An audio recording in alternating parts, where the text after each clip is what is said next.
جب اس رات جبرائیل سمیت ہزاروں فرشتے بندہ مومن کو سلام کریں گے تو جہنم کی آگ ٹھنڈک نہیں ہوگی؟ سبحان اللہ، سبحان اللہ، بہت خوب۔ حدیث کی طرف اگر رخ کر کے دیکھا جائے علامہ صاحب تو وہاں پہ ہمیں ملتا ہے کہ تمام مہینوں میں افضل مہینہ جو ہے وہ ماہ سیام، جسے رمضان کا مہینہ کہا جاتا ہے، اسے قرار دیا جاتا ہے۔ اسی طرح سے تمام راتوں میں افضل رات جو ہے وہ لیلۃ القدر کی رات ہے، اور تمام دنوں میں جو افضل دن ہے اسے جمعہ کا روز کہا جاتا ہے۔ لیلۃ القدر کی فضیلت کے حوالے سے بات کی جا رہی ہے، اور ایک بندے کا کیا مقام ہے کہ جہاں آسمان سے ملائکہ زمین پر آتے ہیں، آپ کے لیے برکتیں لے کر آتے ہیں، اور خود آپ کی استغفار، جیسے بہرام صاحب کہہ رہے ہیں کہ اللہ تعالیٰ کو یہ بہت پسند ہے کہ ایک انسان اس کی بارگاہ میں شرمندہ ہو کر، اپنے گناہوں پر نادم ہو کر اس کے سامنے معافی کے لیے کھڑا ہو جائے۔ اس رات کی فضیلت کو آپ کس طرح دیکھتے ہیں؟ احمدہ و اصلی علی رسولہ الکریم، اما بعد، لیلۃ القدر کی رات کے حوالے سے اور خاص طور پر اس کی جو شان اور اس کی جو عظمت ہے، اس میں تو اس رات کا کوئی ثانی نہیں جی۔ اور پھر یہ بات یہ ہے کہ اس رات میں سراسر سلامتی ہی سلامتی ہے، بے شک بے شک، یعنی صبح فجر کی اذان تک جو ہے اس کے اندر کوئی کسی پر نہ کوئی ظلم ہے، نہ کوئی کسی پر زیادتی ہے، اور نہ کسی پر کوئی بے رحمی ہے، بلکہ ہر طرف سے اللہ تعالیٰ کی رحمت ہے، اس کا فضل ہے۔ جی۔ اس کی میں آپ کو ایک بہت معروف حدیث ہے، وہ آپ کی خدمت میں گوش گزار کرتا ہوں۔ جیسے آپ نے کہا کہ فرشتے زمین پر اترے ہوتے ہیں، اسی نسبت سے اس کو تنگی کی رات کہا گیا کہ گویا بہت فرشتوں کا رش ہوتا ہے، بالکل، اور انسانوں کا بھی جیسے رش ہوتا ہے، جی، وہ بھی اللہ تعالیٰ کے دربار میں پہنچے ہوتے ہیں، بالکل، اور فرشتے بھی پہنچے ہوتے ہیں۔ وہ کیا کرتے ہیں، یہ فرشتوں کی طرف سے کی نسبت سے یہ حدیث بیان کی گئی، اور پھر اللہ تعالیٰ کی جو بخشش کا جو دریا ہے وہ کس طرح جو ہے وہ کس روانی کے ساتھ بہتا ہے۔ بہت خوب، اس کا آپ اندازہ لگائیں کہ بھئی ایک آدمی جو ہے اس نے وہ کسی باقاعدہ نیت کے ساتھ جو ہے وہ جو اس شب قدر کی جو رات ہے اس میں شامل ہونے کے لیے نہیں آیا، جی، لیکن وہ گزر رہا تھا کہ اس نے دیکھا کہ شب قدر کی محفل سجی ہوئی ہے اور لوگ بیٹھے ہوئے ہیں، اللہ کی عبادت میں مصروف ہیں، کوئی تلاوت کر رہا ہے، کوئی نفل پڑھ رہا ہے، جی، کوئی بیان ہو رہا ہے، کوئی مطلب ہر شخص جو ہے وہ اللہ تعالیٰ کی طرف رجوع ہے، جی، اس کو وہ محفل بہت اچھی لگتی ہے اور وہ آ کے بیٹھ جاتا ہے۔ اور یہ بات جو ہے فرشتوں نے بھی اس بات کو نوٹ کر لیا۔ اللہ تعالیٰ کے دربار میں جب پہنچے فرشتے تو انہوں نے کہا اللہ کے رسول، یا اللہ، یہ بات تو ہے کہ بھئی سب لوگ آئے ہوئے تھے بہت خوب، اور ارادتاً آئے ہوئے تھے، ارادتاً آئے ہوئے تھے، چل کے آئے ہوئے تھے تیرے دربار میں، لیکن ایک شخص ہم نے ایسا بھی دیکھا وہ بس چلتے چلتے راہ چلتے چلتے اس محفل میں بیٹھ گیا، تو اللہ تعالیٰ فرمائیں گے کیونکہ وہ میرے بندوں کے اندر بیٹھ گیا، جاؤ فرشتوں میں نے اس کو بھی معاف کر دیا۔ سبحان اللہ، سبحان یعنی اللہ، آپ اس سے اندازہ لگائیں کہ یہ رات گویا بخشش کی رات ہے، یہ مغفرت کی رات ہے، یہ اللہ تعالیٰ سے مانگنے کی رات ہے، بے شک، یہ اللہ تعالیٰ کی نظروں میں اپنے آپ کو گرانے کی رات ہے، بے شک، اور اس میں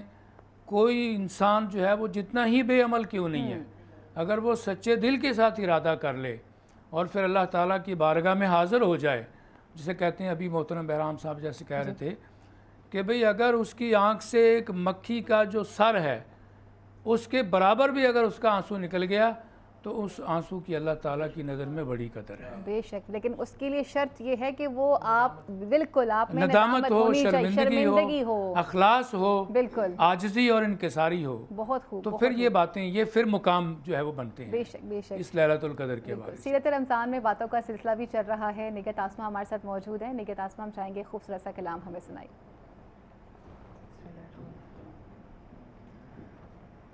زندگی یاد مدینہ میں گزاری ساری، زندگی یاد مدینہ میں گزاری ساری، عمر بھر کی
اس دریا سے نہریں ہوئی جاری ساری. اور آج کی رات کی مناسبت سے بہت پیارا شعر. آپ کے ایک اشارے پہ خدا بخشے گا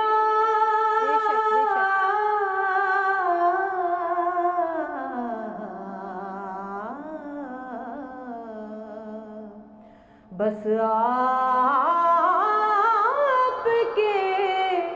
ایک اشارے پہ خدا بخشے گا. تو پھر بات بن جائے گی، بات بن جائے گی،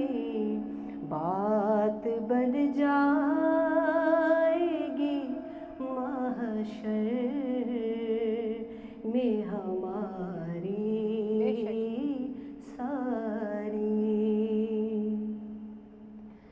ایسا اللہ نے مختار بنایا تجھ کو،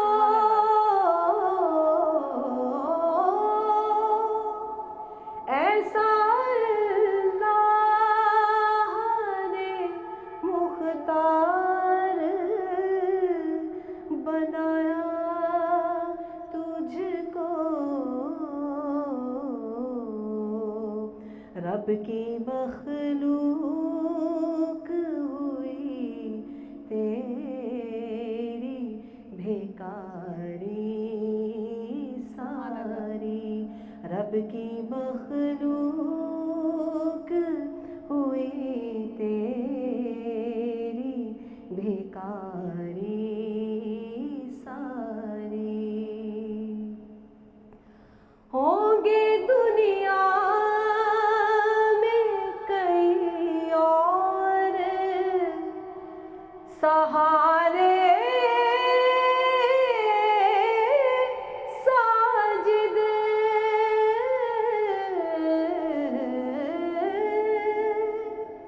ہوں گے دنیا، ہوں گے دنیا، ہوں گے دنیا میں کئی اور سہارے ساجد. ان کے در تک، ان کے در تک، ان کے در تک ہے فقط دوڑ ہماری ساری. زندگی یاد مدینہ میں گزاری ساری. عمر بھر کی، عمر بھر کی یہ کمائی ہے ہماری ساری.